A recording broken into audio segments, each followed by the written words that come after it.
우리 시간이 되었습니다. 우리 다 같이 묵고 다짐으로 1월 29일 목요일 새벽 하나님 앞에 예배드립니다.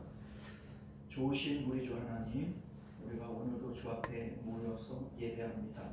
하나님을 사모하고 또 하나님을 기다리오니 주님 우리 가운데 임재하여 주옵시고 하나님의 풍성하신 은혜 가운데 주님 만나는 은혜 있도록 역사하여 주옵소서.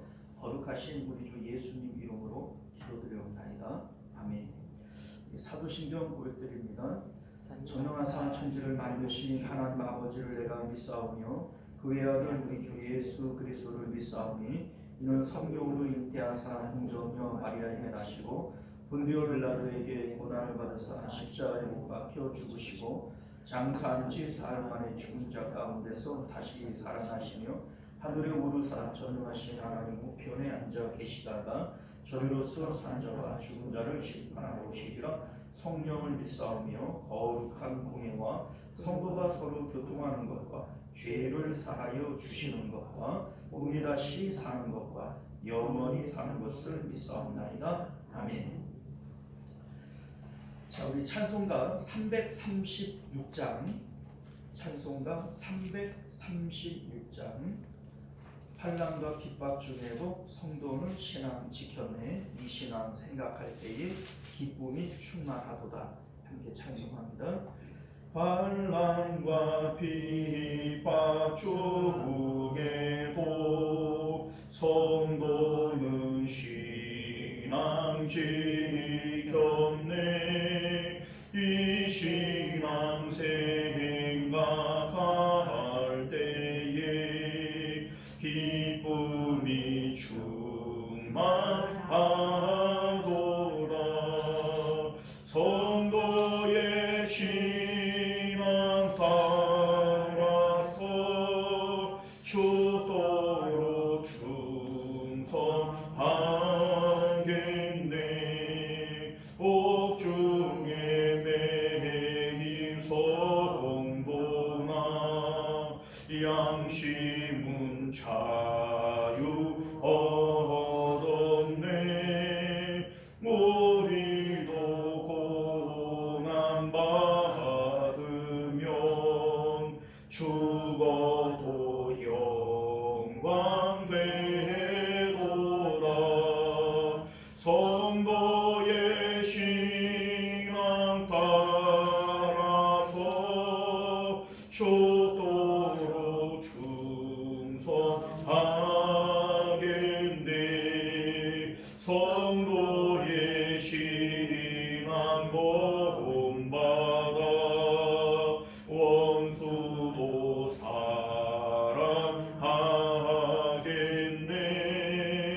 인자한 언어 행실로 이 신앙 전파하리라.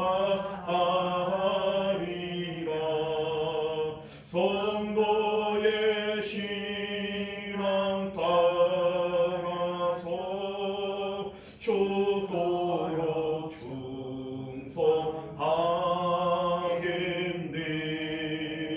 아멘. 자, 우리 하나님 말씀 봅니다. 디모데후서 1장 3절에서 8절까지 말씀.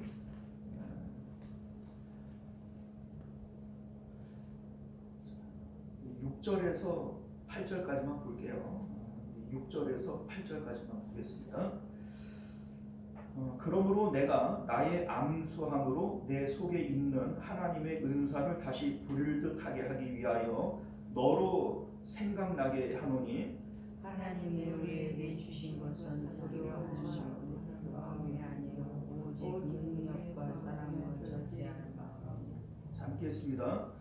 그러므로 너는 내가 우리 주를 증언함과 또는 주를 위하여 갇힌 자 된 나를 부끄러워하지 말고 오직 하나님의 능력을 따라 복음과 함께 고난을 받으라. 아멘. 자, 함께 기도하겠습니다. 은혜로우시고 자비로우신 우리 주 하나님, 이제 우리가 주의 말씀 함께 봤습니다. 이 말씀 우리가 힘입어 주님의 뜻을 깨닫고 또 주의 뜻대로 살아가는 저희들 되게 하여 주옵소서. 예수님 이름으로 기도드리옵나이다. 아멘. 자, 오늘 우리는요 함께 읽은 본문의 말씀을 중심으로 고난을 받으라고 권유할 수 있는 이유라고 하는 제목으로 하나님 말씀 나누도록 하겠습니다. 고난을 받으라고 권유할 수 있는 이유. 앞서 우리는 디모데 후서가 어떤 환경 속에서 무엇을 위해서 쓰여졌는지 이 내용에 대해서 함께 살펴봤습니다. 디모데 후서는요 64년경 로마의 대화재가 있을 때 그때로부터 극심한 그 박해가 기독교에 임하게 됩니다. 이제 수백 년 동안 이 박해가 계속 되어질 거예요. 자, 그 환경 가운데에서 사도 바울은 자신의 죽음을 직감하고 있습니다. 이미 많은 성도들이 순교를 당했고 이제 사도 바울도 순교를 당할 것이고 이러한 상황 가운데 남겨질 디모데와 교회를 향한 이러한 염려로 이 편지를 쓰고 있는 것이다 라고 하는 것이죠. 자, 먼저는 디모데에게 사도 바울은 아버지와 같은 존재예요. 사도 바울도 디모데를 사랑하는 아들 디모데야 이렇게 부르고 있는 것처럼 디모데에게도 사도 바울은 아버지와 같은 존재입니다.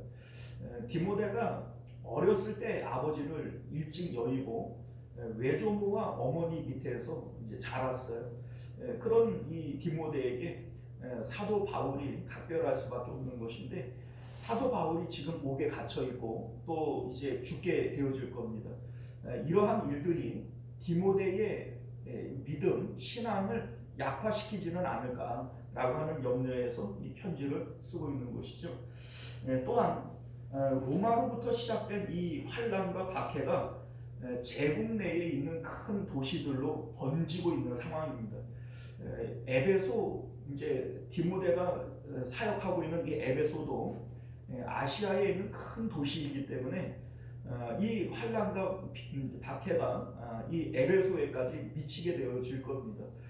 이미 많은 성도들이 순교를 당했고 또 에베소에서도 또 많은 이제 기독교인들이 순교를 당하게 되어질 것이기 때문에 이에 대해서 사도 바울은 그러한 일들이 있을 때 피하지 말고 순교할 수 있으면 순교해라 라고 하는 이러한 마음으로 너도 나와 같이 고난을 받자 이렇게 말씀하고 있는 것임을 믿으실 수 있기를 바랍니다.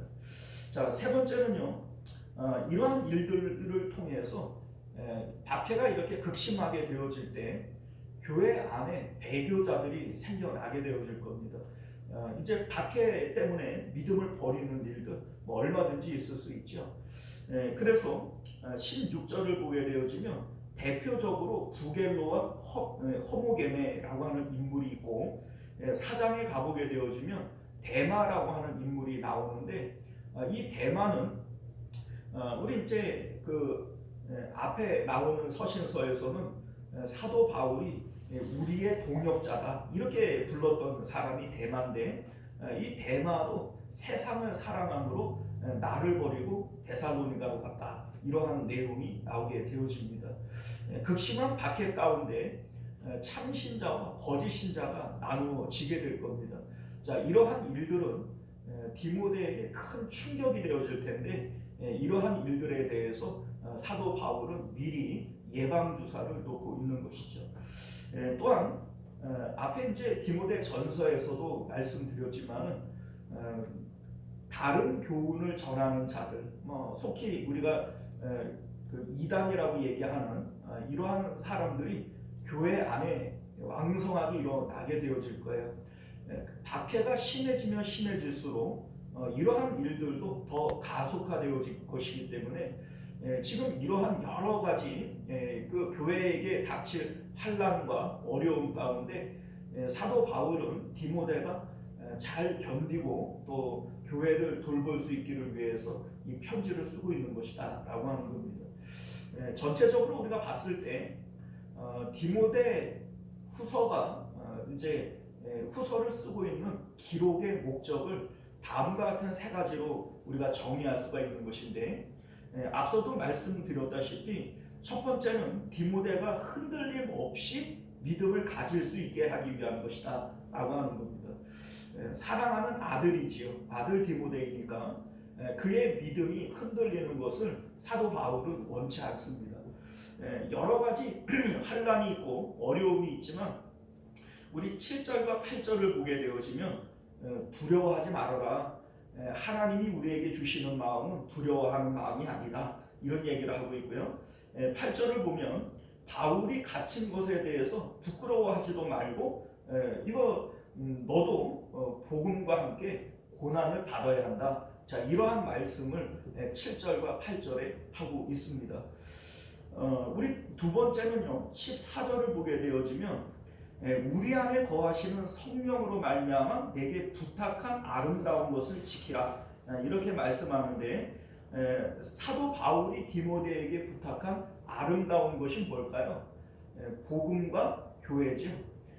복음과 이 교회를 내가 너에게 부탁했는데 이거 아름다운 이것을 네가 꼭 지켜야 한다. 이 말씀을 하고 있는 겁니다. 사도 바울은 자신의 죽음을 직감하고 있어요. 그래서 내가 떠날 기약이 가까웠다. 이런 말씀을 합니다. 그 가운데 사도 바울이 염려하고 있는 것은 복음과 교회라는 겁니다. 이 복음과 교회에 대해서 디모데에게 부탁을 했고, 또한 이 박해가 에베소에 이르게 되어질 때 디모데도 순교를 당할 수 있어요. 그리고 실질적으로 순교를 당하죠.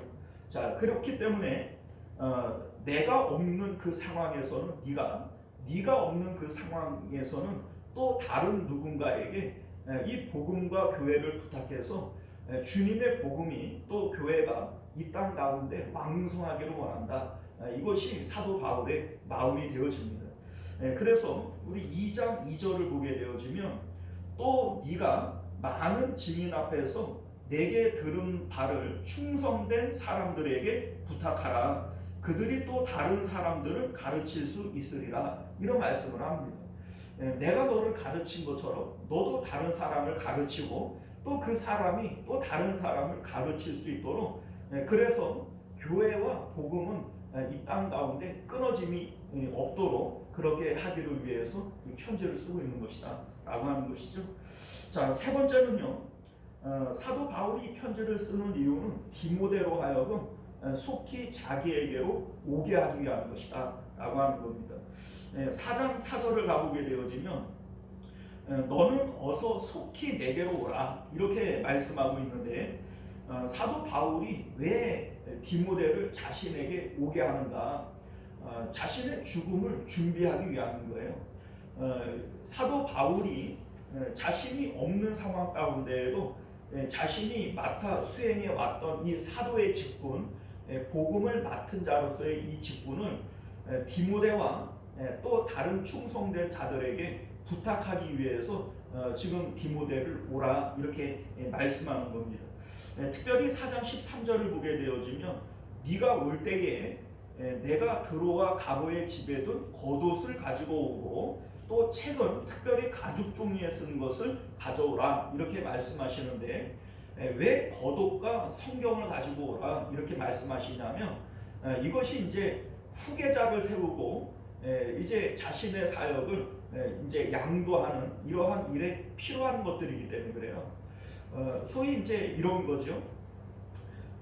우리 이제 그 혈루병에 걸린 이 여자가 예수님의 겉옷만 만져도 자기의 병이 나으리라 이런 믿음을 갖고 있어요.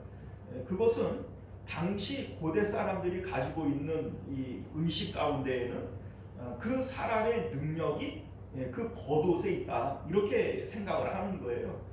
그래서 엘리야가 엘리사를 자기의 후계자로 세울 때에도 무엇을 주냐면 자기의 겉옷을 줍니다.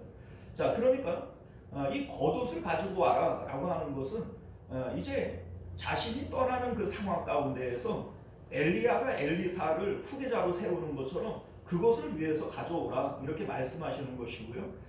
특별히 가죽 종이에 쓴 책, 이거 성경을 얘기하는 것이겠죠. 이것을 가지고 오라고 하는 목적도 동일하다라고 하는 것을 알게 된다는 겁니다.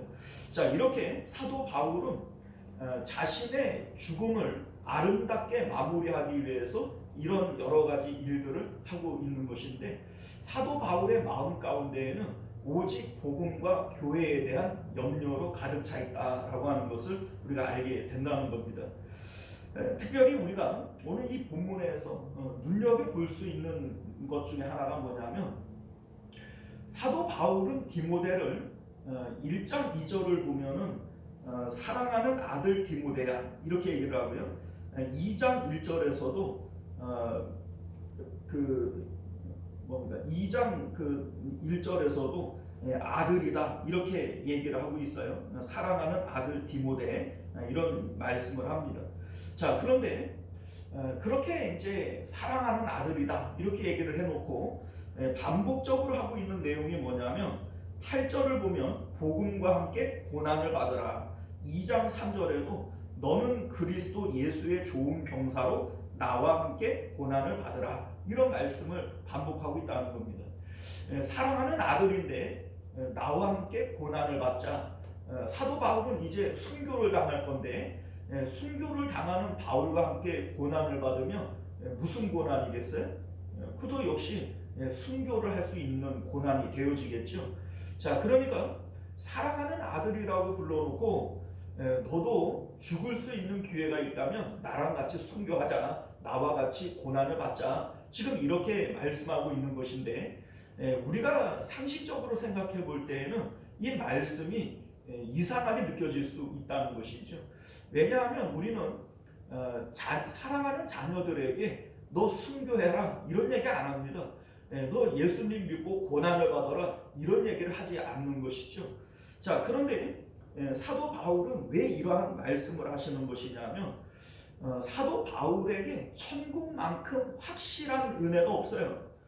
그리고 그 천국을 위하여 고난을 받는 그것은 그만큼 영광스러운 일도 없는 거예요. 생각해보면 여러분들, 우리가 천국의 입장에서 보면 가장 성공한 사람이 누구겠어요? 순교자들 아닙니까? 우리 이제 육신을 가지고 이 땅 가운데에서 우리가 생각을 해보면 순교는 두려운 일이고 순교는 피하고 싶은 일일 수 있지만, 천국의 입장에서 우리가 보게 되어지면 순교만큼 성도로서 성공하는 삶이 없는 것이고 순교만큼 영광스러운 일도 없는 겁니다. 사도 바울의 마음은 지금 하늘에 있고 천국을 보고 있기 때문에 사랑하는 아들 디모데에게 순교를 권유하고 있는 것이고 고난받기를 권유하고 있는 것임을 믿으실 수 있기를 바랍니다. 자, 그런데 이러한 일들이 사람으로서 결코 쉬운 일은 아닙니다. 그렇기 때문에 사도 바울은 오늘 이 편지를 통해서 디모데 안에 그러한 능력이 되살아나기를 위해서 지금 이 편지를 쓰고 있는 것이죠. 6절을 보면요, 그러므로 내가 나의 안수함으로 내 속에 있는 하나님의 은사를 다시 부릴 듯하게 하기 위하여 너로 생각나게 하노니 이런 말씀을 합니다. 자, 이게 무슨 얘기냐면, 사도 바울이 디모데를 에베소 교회의 목회자로 세울 때 안수를 한 거예요. 그러니까 소위 목사 안수 같이 그런 안수를 한 겁니다. 자, 이때에 하나님의 은사가 디모데에게 임했다는 겁니다. 이 은사가 특별히 어떤 은사인지는 알 수 없지만 우리 이제 7절 말씀을 통해서 보게 되어지면 두려움을 이겨내는 담대함이요 오직 능력과 사랑과 절제하는 마음이다, 이렇게 우리가 볼 수가 있는 것이죠. 이 은사는 하나님과 내가 연결되어져 있다라고 하는 것에 대한 증거예요. 그러니까 은사는 단순하게 어떤 기능적인 능력이 아니라 하나님과 내가 연결되어져 있습니다. 하나님으로부터 오는 힘과 능력, 이게 바로 은사라고 하는 것이죠.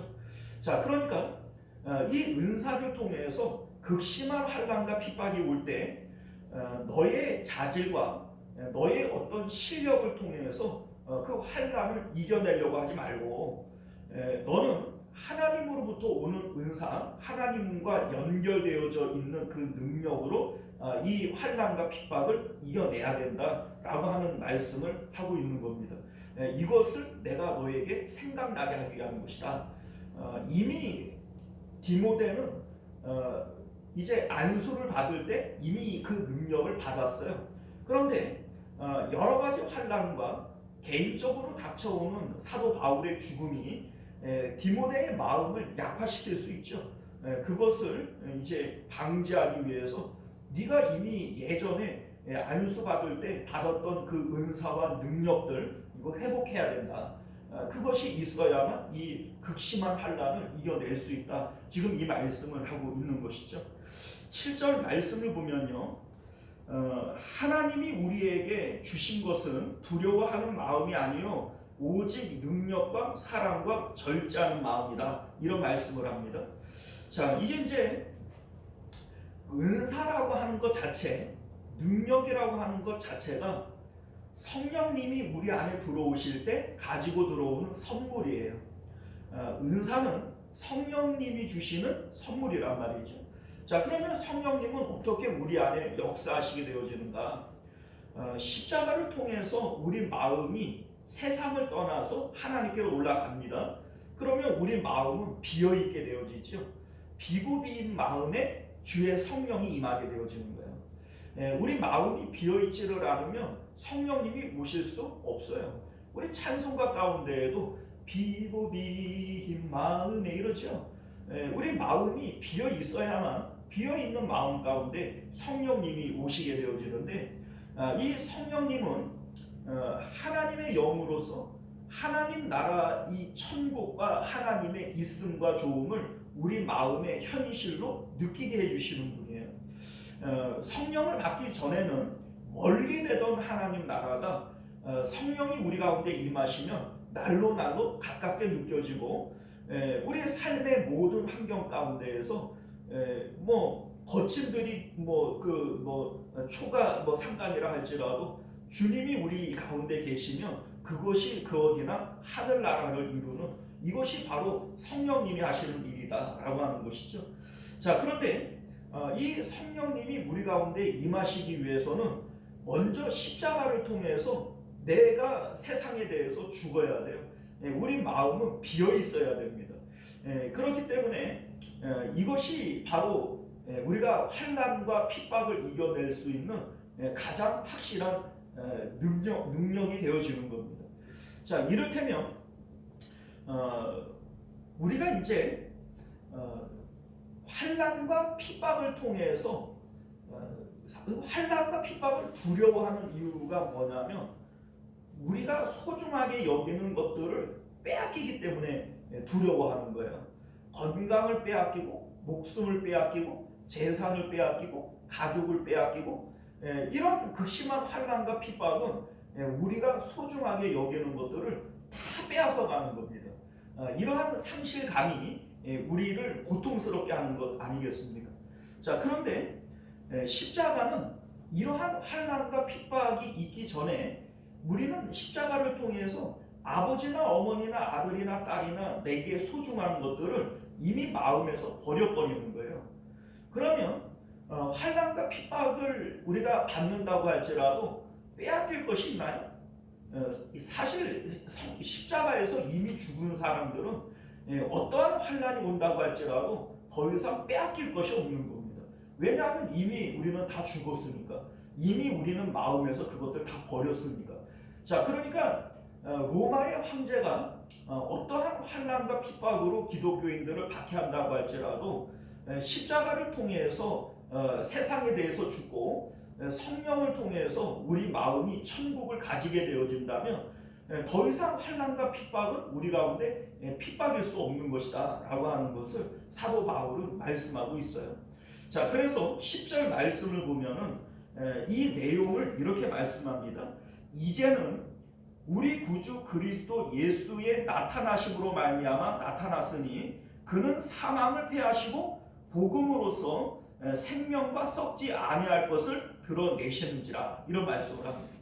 자, 예수님의 십자가를 통해서 이게 이미 나타난 거예요. 그래서 썩어질 것이라고 하는 우리 육체를 얘기하는 거죠. 우리의 육체는 썩어질 것이지만 이 그 썩어질 것은 폐하여지는 것이고 썩지 아니할 것은 뭐예요? 장차 우리가 받게 되어질 부활체의 몸, 이건 이제 천사도 흠모할 그 몸을 우리가 입게 되어질 것인데 그 십자가 안에서 예수님 안에서 그것이 이미 드러나게 되어진 거예요. 그러니 우리가 이것들을 생각을 해본다면 어떠한 박해와 또 환난 가운데에서도 능히 이길 수 있는 것이다 라고 하는 것을 말씀하고 있습니다. 자, 여러분들 사도 바울이 디모데에게 안수할 때 받은 은사를 기억하라 이런 얘기를 하는데 이 은사가 도대체 뭘까? 우리는 이제 은사 이러면 뭐 방언의 은사, 뭐 신유의 은사, 뭐 이러한 것들을 우리가 떠올리기가 쉽습니다만 우리 7절 말씀을 보게 되어질 때 사도 바울이 말씀하고 싶은 이 은사는요, 두려움을 이겨내는 은사를 얘기하는 거예요. 그리고 능력과 사랑과 절제의 은사를 얘기하는 겁니다. 지금 그 디모데에게 필요한 것이 바로 이러한 은사들이 필요한 것이고, 네가 안수를 받을 때 이미 이 은사를 하나님께서 너에게 주신 것 아니냐, 그것을 부릴 듯 다시 기억을 해내야 된다, 이렇게 지금 말씀을 하고 있는 겁니다. 자, 여러분들, 능력이 뭐예요? 능력. 우리는 뭐 병을 고치고 뭐 귀신을 내쫓고 이러한 것들이 능력이라고 생각하기 쉽습니다만, 지금 사도 바울이 말씀하고 있는 이 능력이라고 하는 것은 어떠한 환난과 박해 가운데에서도 두려워하지 않고 평안한 마음을 유지할 수 있는 그것이 바로 능력이다, 이렇게 얘기를 하고 있는 겁니다. 자, 이를테면 베드로가 내일 목 베어서 죽을 거예요. 그런데 감옥 안에서 막 콜콜 잠을 자요. 자, 여러분들, 이게 능력이 아니고 뭡니까? 그 내일 죽는 그 상황 가운데에서도 오늘 내가 평안하게 잠을 잘 수 있다면 이게 능력이에요. 풍랑 가운데에서 잠을 주무시는 예수님이 이게 능력이 아니면 뭡니까?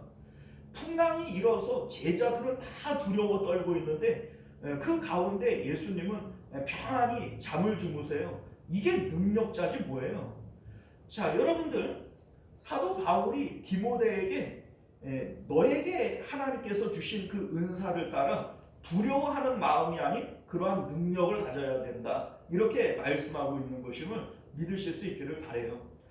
그리고 다음으로 사랑과 이렇게 얘기를 하는데, 자, 사람들은요 극심한 환난과 위기에 빠지게 되어지면 사람 사랑하는 마음이 식어져요. 여러분들, 전쟁통에서 휴머니즘을 기대하기가 어렵습니다. 전쟁이 일어나고 다 각박한 환경 가운데에서는 남의 입에 들어가 있는 것도 팔아먹는 실정 아니겠어요? 거기서 누군가를 사랑한다, 이게 쉬운 일이 아니겠죠. 자, 그런데 사도 바울은 지금 극심한 환난과 박해가 온다 할지라도 너는 하나님으로 인하여 두려워하지 않는 능력을 가져야 하고, 그 가운데에서도 이웃을 사랑할 수 있는 마음의 여유를 가져야 한다, 이렇게 지금 말씀하고 있는 것임을 믿으실 수 있기를 바라요. 우리가 십자가를 통해서 하나님을 가지게 되어질 때 예수님은 원수를 사랑하라, 이런 말씀을 하시고요, 너를 박해하는 자를 위하여 기도하라, 이런 말씀을 하십니다. 우리를 박해하고 환난을 주는 그들을 미워하지 않고 사랑할 뿐만 아니라 그들을 위해서 기도할 수 있는 사랑의 능력, 이것이 바로 사도 바울이 디모데에게 요구하는 은사의 내용인 것을 믿으실 수 있기를 바라요. 자, 끝으로 절제라고 말씀하고 있는데, 절제하는 마음이 뭐예요? 절제는 우리 마음을 막 사용하지 않는 거예요. 우리 마음을 아끼고 절약하는 거예요.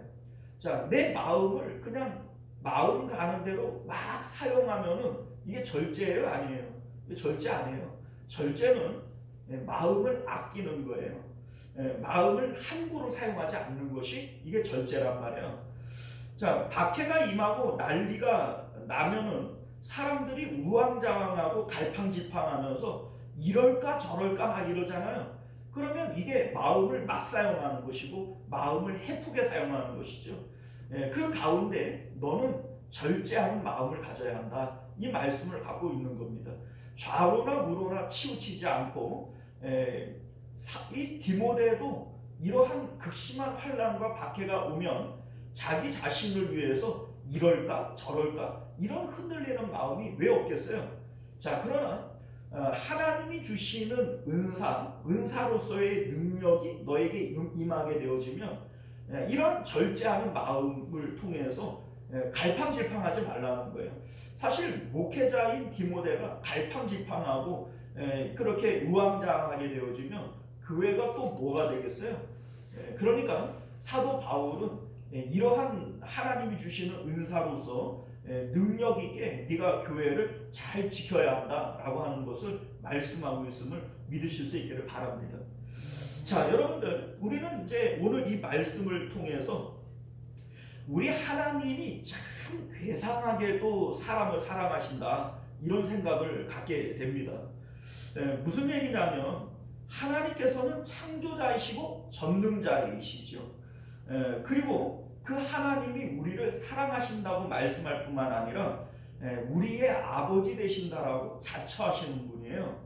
그런데 왜 하나님은 당신의 자녀들에게 이러한 극심한 환난과 고난을 주시는 것일까? 아니, 환난과 고난 가운데 이겨낼 힘을 주려고 하지 말고 환난과 고난 자체를 안 주면 될 거 아니에요. 그죠?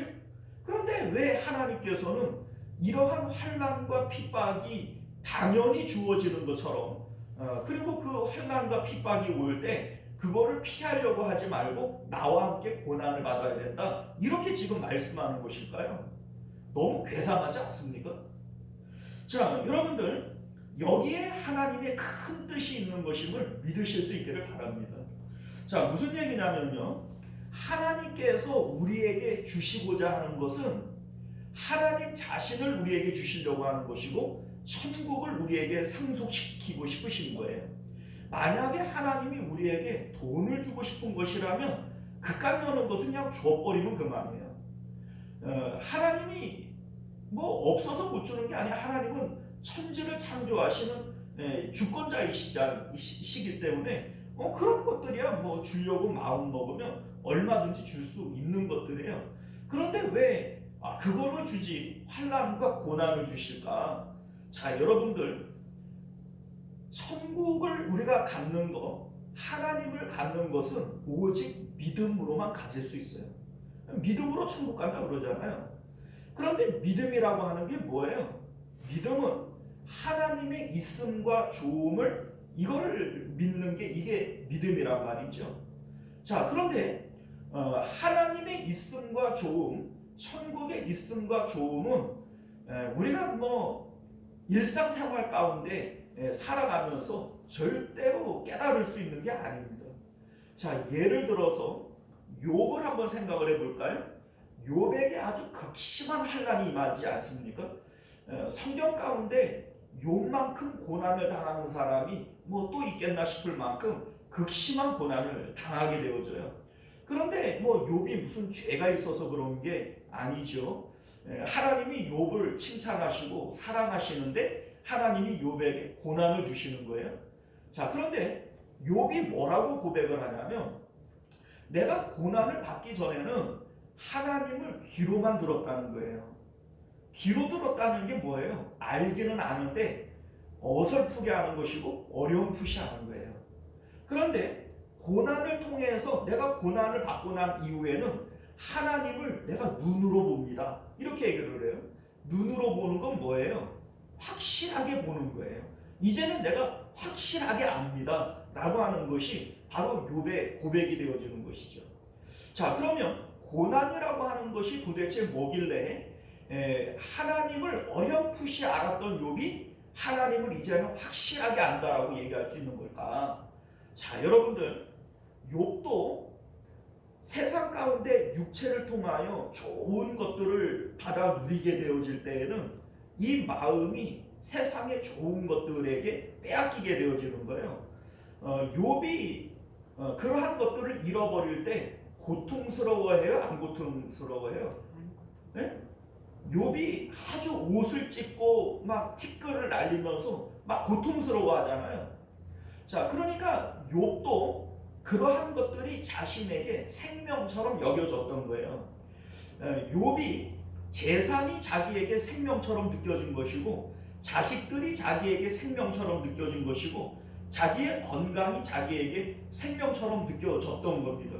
그러한 것들을 하나님이 빼앗아가게 되어질 때 옷을 찢고 티끌을 날리며 욥도 막 괴로워하는 거예요. 다시 말해서 생명으로 생명을 얻을 수 있다 이렇게 말씀하시는 것처럼 하나님이 그 생명을 빼앗아가는 가운데 욥은 그동안 자기가 육체를 통하여 가려져 있던 그것들이 없어짐으로써 하나님을 밝히 보게 되어지는 겁니다. 세상에 내가 좋아하는 것들이 있을 때에는 욥의 마음도 세상에 붙어 있는 거예요. 그런데 하나님이 그것들을 싹 치워버렸어요. 그랬더니 욥의 마음이 내가 차라리 지금 죽었으면 좋겠다 이런 얘기를 하잖아요. 우리 어머니가 나를 낳던 그 밤에 내가 죽어서 태어났더라면 좋았을 뻔했다 뭐 이런 얘기를 하잖아요. 그러니까 욥의 마음은 이제 세상을 떠나야 안 떠나요? 떠나버리는 거예요. 그래서 마음이 하나님께로 올라가서 그 다음에 이 땅을 내려다가 보니까 자기가 잃어버렸다라고 괴로워하던 그것들이 처음부터 자기 것도 아니었고 잃어버려도 잃어버린 것도 아니었던 거예요. 무슨 얘기인지 아시겠어요? 우리는 내가 뭔가를 가졌다, 얻었다 이렇게 얘기를 하지만 우리 마음이 땅에 붙어 있으니까는 그게 내 것 같고 그게 가진 것 같고 있는 것처럼 느껴지는 것이지, 여러분들의 마음이 십자가를 통해서 죽어 하나님께로 올라가서 하늘에서 이 땅을 내려다가 보면 내가 뭔가를 가졌어도 이게 가진 게 아니고 뭔가를 잃어버렸어도 이게 잃어버린 게 아니에요.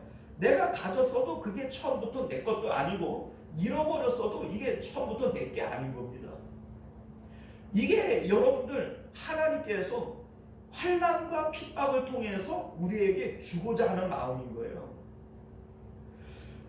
욥도 믿음이 얼마나 좋아요. 그래서 하나님이 칭찬하셨단 말이에요. 그런데 실질적으로는 하나님께서 환난을 통하여 이러한 것들을 욥에게서 치워버리기 전에는 이거를 알아요, 몰라요? 몰랐단 말이에요. 아브라함이 이삭을 바치는 마음도 역시 마찬가지예요. 히브리서 11장 19절을 보면 죽은 자 가운데에서 도로 받은 것이니라 이런 말씀을 합니다.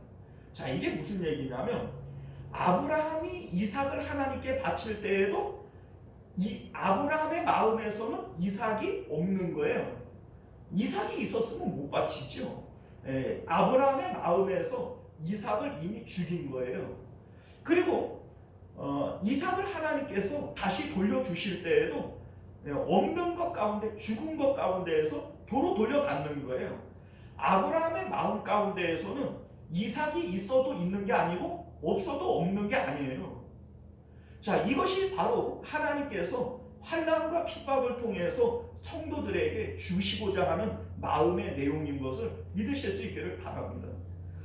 자, 여러분들, 우리가 이 세상을 살아가면서 우리는 상실감에 빠질 때가 있어요. 사실은 무엇을 잃어버리는 것이 두려운 게 아니고 내 마음에 느껴지는 상실감이 두려운 거예요. 뭔가를 잃어버렸어도 잃어버린 것에 대한 아쉬움도 상실감도 없다면 잃어버리는 게 두려울 턱이 없지요. 그러한 것이 두렵다면 순교하는 사람들은 순교할 수 없습니다. 자, 순교하는 사람들의 마음에는요, 잃어버려도 잃어버리는 것에 대한 상실감이 없어요. 왜냐하면 천국을 믿기 때문에 그래요. 우리 마음이 성령님을 통해서 하나님의 있음과 천국의 있음을 마치 내 손에 쥐고 있는 것처럼 확실하게 내가 느껴지게 되어질 때에는 상실감 제로로 우리가 살아갈 수 있어요. 어떤 것도 상실감으로 느껴지질 않아요. 이를테면 예수님이 이런 말씀하시죠. 보물을 땅에 쌓지 말고 보물을 하늘에 쌓아야 된다. 자, 여러분들, 내가 부모와 자식과 재산을 잃어버렸어요. 주님을 위하여 이것들을 잃어버렸단 말이에요. 그러니까 이거는 내가 주님을 위하여 버린 것이 되어지죠. 이 버린 것은 없어진 거예요? 하늘로 올려보낸 거예요? 이 상실이 아니에요. 없어지는 게 아니란 말이에요. 이것을 순교자들은 이거를 믿는 거죠. 내가 자식을 먼저 떠나보내지만은 이게 내가 잃어버리는 것이 아니라 먼저 하늘로 올려보내는 것이고, 내가 예수님 때문에 재산을 잃어버리지만 이거는 잃어버리는 것이 아니라 내가 먼저 하늘로 올려보내는 거예요. 그리고 나도 하늘로 올라갈 거예요. 잃어버리는 겁니까? 다시 만날 겁니까? 다시 만날 것이죠. 그러니까 두려움이 없는 거예요. 이건 상실감이 아니거든요. 사랑하는 성도 여러분, 오늘 사도 바울은 디모데에게 그 얘기를 하고 있는 거예요. 너 두려워하지 말아라. 고난을 받고 순교를 당할 수 있는 기회가 있다면 너 나와 같이 고난을 받자.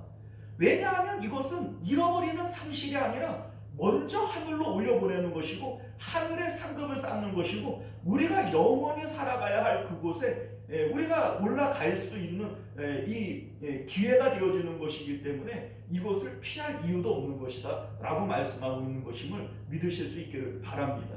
사랑하는 디모데, 내 아들 디모데, 그런데 고난을 받으라 권유할 수 있는 이유, 여기에 있는 것임을 믿으실 수 있기를 바랍니다.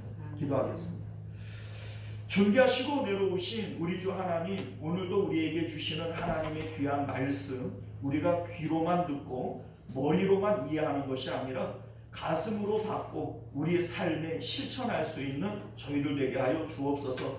하나님과 천국은 이론에 있는 게 아닙니다. 하나님과 천국은 실제로 우리 가운데, 우리 가까운 곳에 존재하는 것인데, 우리 하나님, 가까이 온 천국을 우리가 멀리 있는 것처럼 그렇게 내외하지 않도록 은혜 베풀어 주옵소서. 거룩하신 우리 주 예수님 이름으로 간절히 기도드리옵나이다. 아멘. 주기도문으로 예배 마칩니다. 하늘에 계신 우리 아버지여, 이름이 거룩히 여김을 받으시오며 나라가 임하시오며 뜻이 하늘에서 이룬 것 같이 땅에서도 이루어지이다.